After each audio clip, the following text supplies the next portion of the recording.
en comunicación a mi compañerito Alberto Letieri, que bueno, que hoy no pudo estar acá conmigo acompañando, pero sí tenemos tanto para hablar, Alberto. Hola, ¿cómo estás, Carla? Muy buenas tardes. Acá estamos con Vicky, tratando de pasar esta tarde con tantas novedades en el día de la fecha, ¿no? Sí, la verdad que sí, es un día que para ser lunes realmente ha venido marcado por muchas novedades, algunas que son llamativas, ¿no? En principio está el tema de que sigue el incremento del precio del dólar. Sí. Lo cual está marcando una desconfianza de los mercados respecto de las políticas del gobierno. Luego tuvimos un spot presidencial que realmente ha sido muy interesante porque no solo trató de loca a la expresidenta Cristina Kirchner en una acción que, bueno, es controversial, que en los medios, que en los chats y en los portales ha generado debate, ¿no? En realidad es un caso muy evidente de violencia de género por un lado y por otro lado de escaso respeto por una ética republicana, ¿no? Tratar a los opositores de locos en un video oficial está marcando que parece que se están quemando los papeles en el ámbito del gobierno.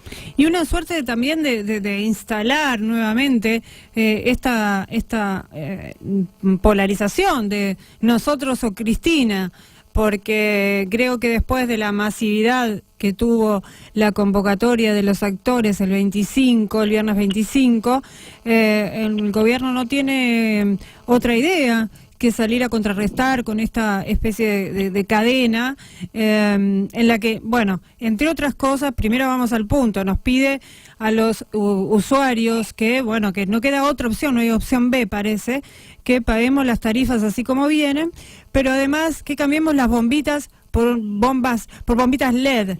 Y después de eso, le pide a los senadores que sean responsables y no voten la ley antitarifas y que no se lleven por las locuras de Cristina.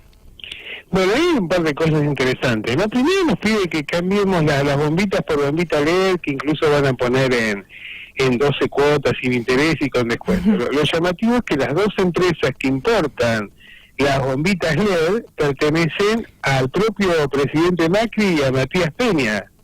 A Marcos Peña. ¿Qué? A Marcos Peña. Perdón, a Marcos Peña. Razón por la cual, evidentemente no sabemos si está impulsando una política de Estado o una política de beneficio de sus propios intereses personales. También hay otro dato muy interesante, que el gobierno ha vuelto a insistir sobre los fiscales que de alguna manera se han animado a llevar adelante causas contra miembros del gabinete, y yo creo que esta persecución de la justicia es realmente muy preocupante. Sí, hoy fue apartado de la causa quien le pedía una indagatoria a Basavilbaso, ¿no? A Basavilbaso, efectivamente. Y se lo ha tratado de disfrazar como un pedido personal de este fiscal, lo cual ha sido absolutamente negado. Razón por la cual vemos que parece como que el gobierno, digamos, está dispuesto a arrasar con la justicia, una justicia que ya de por sí viene muy observada, muy cuestionada desde hace muchísimo tiempo, pero en los pocos casos en los cuales se trabaja adecuadamente y se intenta o actuar sobre el poder en gestión y no sobre aquellos que ya han perdido el poder, vemos cuál es la respuesta del gobierno, lo cual da realmente muy pocas garantías a los mercados respecto de cuál va a ser su conducta en el futuro también. Sí, hoy además lo hacía a título personal, pero sé que me acompañás en esta solidaridad de ponernos, digamos, en el lugar de nuestros colegas de Radio del Plata, que fueron despedidos 40 de ellos. Y Telan, 2 más, me contaba hace un rato Mariano Recalde. Pero 40 en Radio del Plata. En Radio del Plata. sí, y 2 en Telam. Y esto habla un poco de cómo se va cercenando un poco las voces opositoras, ¿no?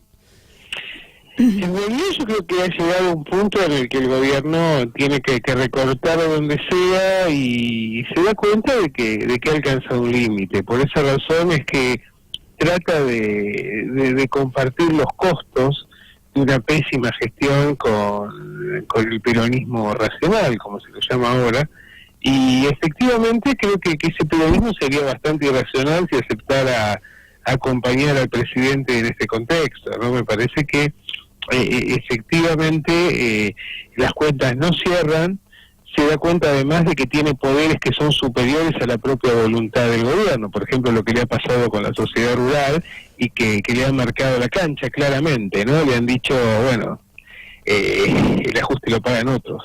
Yo creo que ahí hay un punto muy claro, porque ya el presidente va a tener que agachar la cabeza frente al Fondo Monetario Internacional, no puede intervenir sobre el poder financiero, no puede intervenir sobre las corporaciones, no puede intervenir sobre la sociedad rural, y encima, ya que hace las cosas de una manera tan improvisada, le va a ocurrir que, por ejemplo, el cálculo de jubilaciones, habida cuenta de los niveles de inflación, se le va a disparar mucho más con la receta nueva que con la que vino a reemplazar. Sí, y esta especie de, como algunos lo tomaron, ¿no? Como una especie, digamos, como dicen en el barrio, de apretada a los senadores para que no voten el no al tarifazo. Yo creo que poner, digamos, a Cristina como que los arrastra es un poco también minimizarlo, faltarles el respeto a todos los senadores, a los peronistas, como dice él, que sean responsables, les pide responsabilidad. Bueno, yo creo que la responsabilidad de los senadores es insistir en la sanción de la norma original, del proyecto original, por el simple hecho de que si recularan en este momento, en realidad estarían haciendo el juego de Macri y el de Cristina, pero no el juego que está esperando una porción muy importante del peronismo, ¿no? Es decir, estarían aceptando esa polarización, la reiteración de la grieta. Y yo creo que la sociedad me parece que está tratando de resolver problemas nuevos con recetas viejas, ¿no? Entonces, no sé hasta qué punto, en este contexto, apelar a tratar de reavivar la grieta va a significarle alguna forma de beneficio al gobierno. ¿Será creíble para la sociedad este antagonismo que intenta instalar? De hecho, Cristina tuvo una respuesta llamativamente contundente, una mano de knockout, digamos, ¿no? Al tratarlo de machirulo y no extender sus consideraciones. Me parece que efectivamente lo puso en su lugar. Agarró y planteó el tema de la violencia de género y la actitud patoteril de parte del primer magistrado. Claro, porque en realidad sí tiene algo de misógeno, más allá de que hacia cualquier persona, hacia cualquier político de la oposición hubiera sido despectivo tratarlo de loco o de locura, porque opine diferente a lo que opina el gobierno. Pero más allá de eso estamos hablando de la exmandataria y estamos hablando de una mujer. Entonces no le hagan caso a las locuras de Cristina. Mismo es una manera muy difícil de ver para el ciudadano al presidente de la nación referirse así a una expresidenta, ¿no? En una cadena. Además que hay otra cosa interesante, ¿no? Es que después de la propaganda que ha hecho en contra, por ejemplo, de las cadenas nacionales y demás, está recurriendo cada vez más frecuentemente a la grabación de estos spots, de estos videos oficiales, que si bien no se emiten como cadena, de hecho en la práctica sí son emitidos de ese modo, porque cuelgan las imágenes de las señales abiertas y de los canales de cable vinculados con las informaciones. Entonces ha vuelto de alguna manera algo parecido a las cadenas nacionales que tanto cuestionaba. Ha intentado, tratando de señalar que los mecanismos son distintos, de insistir a través de la Secretaría de Comercio para tratar de averiguar los costos de producción para controlar los precios finales, cosa que es muy mal visto de parte del mercado, y de hecho muchos economistas, incluso dentro de la propia gestión, han señalado que los controles de precios nunca han tenido, salvo con Guillermo Moreno, nunca han tenido éxito, y de alguna manera esto también agiganta la figura de Guillermo. Entonces, sí, evidentemente creo que ya sabemos que no ha habido revolución de la alegría, que no ha habido pobreza cero, que no han controlado la inflación, que no han mejorado los números, que la economía está por debajo de los niveles de 2011.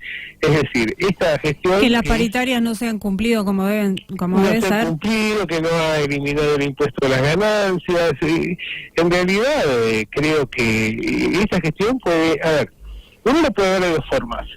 Si uno lo mira como la gestión en sí, creo que es una de las más desastrosas de la historia argentina. Sí. Incluso creo que supera los niveles de la Rúa, porque el hecho de que combina muchos elementos de la crisis del 89 con otros de la del 2001.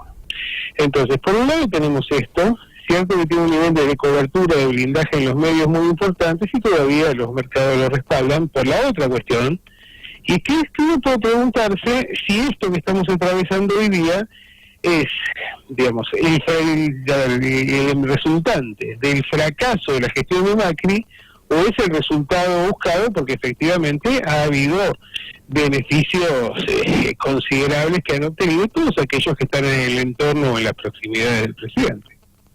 Ahora, yo pensaba un poco en las pymes, ¿no? Porque ante no tener un plan B, hoy no salió a hacer ningún anuncio que realmente la ciudadanía pueda tener como mensaje esperanzador, porque pedir a la ciudadanía que entre en un www para ver cómo cambia la lamparita por las LED, y bueno, repetir estas cuestiones de que bueno, tomemos medidas como abrigarnos. Le dice a la ciudadanía que él lo que no va a hacer es mentir, que siempre les dijo la verdad, o nos dijo la verdad, y no hay un plan B. O sea, bueno, no hay otra opción. De mentir eso, diciéndole que ellos en realidad no habían presentado el estado de cuentas en que habían recibido el gobierno para no perjudicar las supuestas inversiones externas. O sea que, de hecho, la mentira se instaló desde el primer momento en la gestión. Uh-huh. Reconocida por sus propios protagonistas, que es lo peor. Sí, sí, y ahora sí. El presidente viene a plantear esto de que él no miente. Pero fíjate que en realidad el gran problema de Macri es que si la oposición termina por convalidar esto y él tiene que salir a dar un veto sobre la cuestión de las tarifas energéticas, la situación que ya es gravísima, el nivel de descreimiento, de pérdida de cualquier referencia respecto del futuro que tiene la mayoría de la sociedad argentina, se va a incrementar, y también la bronca, ¿no? El nivel de la protesta social. Yo creo que ahí está el gran problema que él percibe como una cuestión de supervivencia, porque efectivamente ya hay muchas cosas que están marcando un antes y un después, pero que un punto de inflexión determinante sería poner un veto sobre una cuestión que afecta la vida de todos nosotros. Hoy inmediatamente los medios hegemónicos y bueno, y todos los afines al gobierno sacaron de foco el tema de las tarifas y fueron directamente al tema Cristina Macri, a polarizar el tema Cristina Macri. Eso... Y vos te das cuenta, por ejemplo, que la interpretación que hace Clarín es una interpretación que no lo blinda a Macri, sino que lo presenta como recurriendo a la última opción, y una última opción que no parece ser demasiado efectiva, ¿no? Yo creo que Clarín hace tiempo que ya tiene bastante en claro que no es demasiado confiable esta figura para continuarse en el tiempo, y ahí a duras penas podrá terminar hasta fines del año próximo. Sí, pero inmediatamente salían a plantear la opción María Eugenia Vidal, como si esto fuera otro gobierno, otro proyecto. Bueno, lo que pasa, mira, me parece que hay un punto que es importante tener en cuenta, y es el hecho de que hay un sector violentamente, agresivamente antiperonista en la sociedad, que haga lo que haga Macri, lo va a seguir votando al espacio, simplemente para evitar un retorno de cualquiera de las versiones del peronismo, del panperonismo en el 2019. Entonces Macri de hecho tiene un voto consolidado que está alrededor de unos 35 puntos. Frente a esto hay que ver cómo puede la oposición generar una alternativa, y sabemos que la visión o que el candidato más importante en términos de voto propio de la oposición es claramente Cristina Fernández. El problema es que Cristina tiene 35% a favor, pero tiene 65% en contra. Pero lo que se aspira es a una batalla frente a frente entre uno y otro para ganar el balotaje. Que ese voto negativo termine volcándose. Pero esto ocurre también, y por eso se prueba a María Eugenia Vidal, es que evidentemente el desgaste que sufre la figura de Macri pone en cuestión incluso ese escenario. Entonces, por este motivo es que se está buscando una imagen renovada, una mujer que ya le ha ganado a Cristina, no directamente, pero sí poniéndose al hombro la campaña de elección del año pasado, que tiene una buena relación con los intendentes del peronismo y que además tiene una imagen más alta desde la perspectiva social. Entonces, de alguna manera, es tratar de dar una versión renovada, y seguramente empezarán a presentar a Macri como una especie de nuevo Remes Lenikov, en este sentido, ¿no? De alguien que se ha sacrificado, pero Remes Lenikov lo hizo en serio, que se ha sacrificado para llevar adelante una transición y plantear que en realidad el verdadero despegue, el verdadero cambio se daría con la candidatura de María Eugenia Vidal. Entonces, ahí es donde el peronismo tiene que tener inteligencia en cómo actúes, en ver cuáles son las condiciones en las cuales puede contribuir a la gobernabilidad sin resignar las demandas básicas de la sociedad. Yo creo que el otro día hubo un llamado de atención muy importante de más de 1 millón o 1,5 millones de personas, sí, que representa, digamos, una movilización histórica. Pensemos que el 17 de octubre del 45 histórico tuvo alrededor de 500,000 de personas. Digan todos si son kirchneristas, ¿no? No estoy comparando su significación, pero quiero decir... No, pero como el gobierno suele decir que todo este movimiento popular viene del kirchnerismo, vamos a la frase, digan todos si son kirchneristas. Creo que ahí había muchas personas de a pie que son de otros sectores, que hasta hay gente desencantada del macrismo, no eran todos kirchneristas. Es decir, yo creo que el gran error sería adjudicarle el protagonismo y de alguna manera considerarlo como un capital político del kirchnerismo a la movilización del otro día. Si hubo una convocatoria en la cual estuvo muy involucrado el kirchnerismo, me parece que lo que ha demostrado es el hecho de que hay una sociedad que no puede más, que no puede con las tarifas, que no puede con la disminución de los niveles salariales, y yo creo que está faltando un poco de inteligencia en la oposición para ser más imaginativa y afrontar esto. Yo tengo una idea, ¿no? A ver si la levanta alguno de los referentes que nos escuchan, que yo digo, vos viste que ha caído alrededor de un 40% el salario real, ¿no es cierto?, medido en dólares en nuestra sociedad, en este último tiempo de gestión del gobierno. ¿No sería interesante, por ejemplo, que se dolarizara el impuesto a las ganancias, y entonces si los salarios perdieron un 40% en relación al dólar, que en ese mismo porcentaje se disminuyera los niveles que se está cobrando como impuesto de manera coactiva permanentemente? Porque en realidad eso estamos valorizando los ingresos de las empresas prestatarias, de los sectores más concentrados, pero tenemos que ver que así como un incremento de costos desde la perspectiva del gobierno debe ser traducirse en las tarifas, también deberíamos reconocer que una caída en la capacidad de ingreso debería marcarse también en la caída en los niveles impositivos que paga la sociedad. Alberto, te llevo a otro tema. En estos días, en el fin de semana, viernes, jueves, se empezó a dejar trascender una posibilidad de una candidatura de Felipe Solá a la presidencia de la Nación. Es una, digamos, un desprendimiento de lo que es el Frente Renovador, ya que otra parte del Frente Renovador estaría más cercano a lo que es los gobernadores. ¿Vos qué pensás? ¿Que esto es una posibilidad real o es una especie de, digamos, de bomba de humo? Si bien Solá dijo que le gustaría, pero que no sabe si es el momento. Bueno, mira, Solá no tiene mucho tiempo para esperar si pretende ser candidato a presidente. Digo, porque tiene una limitación de edad simplemente. Entonces, su momento tal vez sea la última oportunidad que tenga, en términos concretos, de aspirar a la presidencia. Evidentemente Solá es un candidato de consenso. Es un candidato que podría llegar a articular a distintos espacios políticos y creo que se ha tirado como un globo de ensayo. Me parece que tiene una limitación, es que Solá solo mide bien en la provincia de Buenos Aires. Y fuera de ahí, en el interior del país, no tiene, además de no tener una fuerza política propia, tampoco tiene una intención de sufragio importante.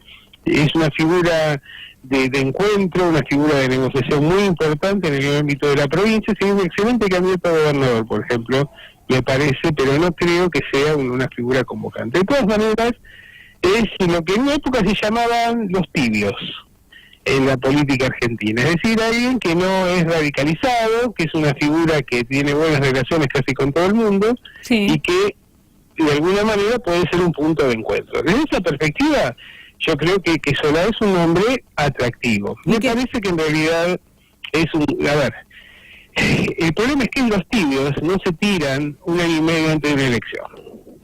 Los tibios se eligen se designan a último momento cuando fracasan los nombres o los acuerdos en torno a los verdaderos protagonistas de la política. Por eso me permito dudar un poco de que sea candidato. Sí, por ejemplo, podría haber sido la última instancia de un acuerdo antes del cierre de la inscripción a las PASO, por ejemplo, entre el kirchnerismo y el masismo. Pero no lo veo realmente como un candidato posible.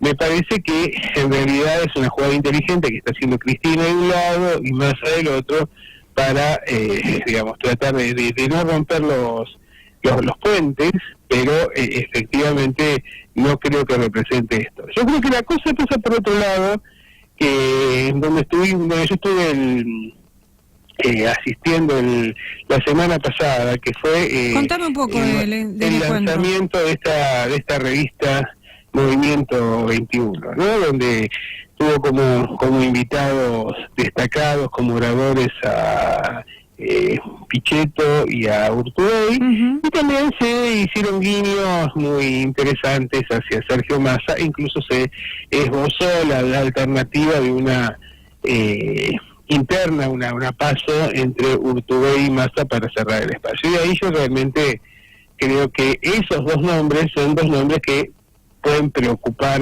sensiblemente al gobierno o al candidato que ponga Cambiemos, mucho más que la figura de Solá. En ese sentido, me parece que fue un lugar muy interesante, con una asistencia muy importante, sobre todo eran prácticamente todos referentes de la política, senadores, diputados, intendentes, legisladores, funcionarios, y creo que ahí Urtubey se puso el traje de candidato. ¿Y en alguna oportunidad del discurso tuvo alguna crítica, digamos, al gobierno nacional? ¿Qué nos podés contar? Dijo algo muy claro, dijo, el cambio ha fracasado y es la hora de la transformación. Y también hizo una referencia constante en el discurso apelando a los compañeros y compañeras y trató de hacer muchísimo hincapié en su identidad peronista. Realmente lo vimos con un nivel de entusiasmo y de confrontación en su discurso que habitualmente no tiene en sus participaciones mediáticas, ¿no? Creo que claramente si bien planteó que podía ser otro el candidato, creo que claramente por el protagonismo que tomó, por la decisión con que se dirigió, incluso por las 10 propuestas que estaban contenidas en el número de la revista respecto de una eventualidad de un programa o una contribución a un programa de gobierno. Y Urtubey marcó claramente también el hecho de que en 2019 él estaba convencido de que tendríamos un presidente peronista. Mira vos. Entonces, a mí me parece que llamativamente no trascendieron esas declaraciones de Urtubey. Recién ayer en algún periódico menor se hizo alguna referencia, pero no fue cubierto por la circuló. prensa. No fue cubierto por los medios, evidentemente. No, porque... y ojo que se invitó a Willy Cohen para moderar, que incluso a la noche su programa, que en ese mismo día señaló que bueno, que lo llamaban a él que no era peronista, de alguna manera que eso quería dar la idea de que se trataba de buscar una alianza más amplia. Pero hay otro sujeto que a mí me interesa, porque en realidad sabemos que Urtubey está anotado en la lista de espera por distintas razones. Por un lado, porque ha reconocido que se ha presentado, es decir, que ha sido su proyecto desde siempre llegar a la presidencia. En segundo lugar, por el hecho de que, bueno, no tiene reelección como gobernador y demás. Pero aparece otro personaje que no sabemos muy bien cómo está jugando, pero que hizo unas declaraciones que realmente no debemos descuidar. Y ese actor es Miguel Ángel Pichetto. ¿Por qué? Porque Pichetto también habló como candidato en ese momento. Menem lo postuló. Menem lo postula. No sé si es bueno o malo, pero... Que si él se lo cree realmente, tiene grandes posibilidades, y no tiene dudas de que va a llegar a la presidencia. Y Pichetto, ante un reportaje puntual, que no es un medio que se publica hoy, le preguntan si él está dispuesto a ser candidato a presidente, y él dice, bueno, no es mi proyecto, pero ningún peronista le escapa la responsabilidad, así que si tengo que tomar la posta, lo haré con todo gusto. Y entonces se le pregunta inmediatamente si eso no va en contra de la idea de renovación, y Pichetto dice que la renovación no es una renovación en las edades, sino en las ideas del proyecto, y que claramente hay muchos jóvenes que piensan como viejos, y que hay muchos que no son jóvenes que tienen en mente la experticia, pero también la voluntad de impulsar un proceso de transformación. Entonces, ojo, porque ahí hay un juego muy interesante, que es que algunos plantean que ese podría ser el candidato de consenso entre Massa y Urtubey, por ejemplo. Y también algunos apuntan aún a el gobernador de San Juan, Uñac. Yo la verdad lo veo como, me parece que, que por distintos caminos se ha tratado de presionar a Urtubey para que asumiera públicamente su candidatura, como una forma de presión. Y se le han presentado distintas alternativas de candidatos como para que él tomara un mayor protagonismo. Urtubey no se corre el juego, sabiendo o la inteligencia de que tomar un protagonismo a esta distancia de las elecciones significaría un corte de recursos para su provincia que lo perjudicaría bastante, razón por la cual posterga en los medios públicos permanentemente tomar una definición contundente, más allá de no negar su voluntad. Entonces, creo que Uñac no está interesado, es una figura que tiene muy poca instalación en la opinión pública, tiene un periodo más de reelección en la gobernación. Me parece que no es el contexto adecuado para un candidato de esas características, salvo sí que te digo que me parece que el otro dato interesante es el hecho de cómo ha irrumpido en los medios Sergio Massa, y cómo ha expresado su voluntad de jugar un papel protagónico para el año próximo. Y poniéndose en un sitio opositor, ahora sí, en un lugar de oposición, y marcan las encuestas que hemos visto los últimos días que ha subido en las encuestas, más allá de que tiene un muy buen equipo, ¿no? Un buen equipo, tanto en diputados como... Sí, sin duda, sin duda. Yo creo que ahí tenemos, mira, me parece que, a ver, en este momento hay varios nombres que son presidenciables.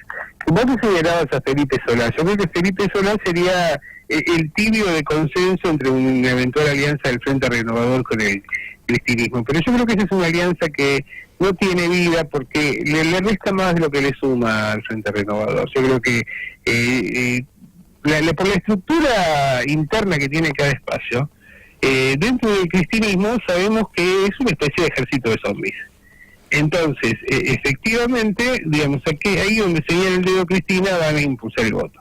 Se dice también que se habrían acercado a Tigre en la semana anterior, tanto Magario como Espinosa. Espinosa, sí. Bueno, hay otro tema. Bueno, pero yo creo que ahí tenemos otro juego que tiene que ver con la necesidad de presentar una lista unificada por todo el peronismo para la provincia de Buenos Aires. Yo creo que hasta podríamos ir con listas presidenciales diferenciadas y con una lista de consenso en lo que tenga que ver con el plano concreto de la provincia y de las intendencias. Me parece que el juego va para ese lado. Creo que te repito mi idea a ver, una alianza con Cristina disgregaría el Frente Renovador. En cambio, una alianza con Massa, digamos, sería nada más que respetar la voluntad de Cristina para el kirchnerismo. Por eso creo que es una alianza donde el Frente Renovador tiene todas las de perder. Y no sé cuánto le sumaría. Entonces, ahí sí veo pero en la autoridad de esa alianza puede ser un candidato de consenso, sobre todo, a ver, si no se mide demasiado bien, que Felipe Solá. Vamos a ver qué sucede este miércoles. Tenemos otra alternativa, discúlpame, que me parece que UNIAC de últimas podría ser, UNIAC de un lado o Pichetto de otro, podrían ser un candidato de consenso en una eventual alianza entre Sergio Massa con Ustué. Todo podrá ser. Vamos a ver qué pasa esta semana, que es crucial, con la sesión en senadores. ¿Qué sucederá después de eso? Si se vota afirmativamente, si viene el veto, si la sociedad se banca el veto, y qué va a suceder después. Realmente creo que hay una cosa que estamos que en general los medios y la agenda política está, digamos, deja un poco de lado, no tiene suficientemente en cuenta, que es muy importante no perder de vista, y es la bronca, la gran preocupación social y los efectos que está teniendo esta política desde hace 2 años, pero que ahora ha recrudecido, sobre la sociedad en conjunto. Y me parece que si los políticos no son capaces de traducir en iniciativas políticas el mal humor social, corren el riesgo de quedar desfasados respecto de la sociedad, y ahí las consecuencias podrían ser realmente imprevisibles. Vamos a ver cómo repercute hoy estas palabras del presidente Macri, esta nueva iniciativa de Durán Barba de poner el foco en Cristina Fernández de Kirchner como para tapar un poco el tema tarifario. La semana próxima nos estamos viendo acá, querido compañero. Antes de eso nos vamos a ver el jueves. Antes de eso nos vamos a ver el jueves en el programa de Capital, en Onda Latina. En AM1010, Onda Latina. Así es. Te mando un beso, te extrañamos en el día de hoy acá con Vicky, pero bueno, viste, la verdad que las mujeres hemos ganado maravillosamente el programa, y realmente una iniciativa muy importante la de mañana, y con Paula Lambertini. Puesto maravillosamente. Bueno, te mando un beso grande, Alberto, y te despido, y con vos nos vamos al corte.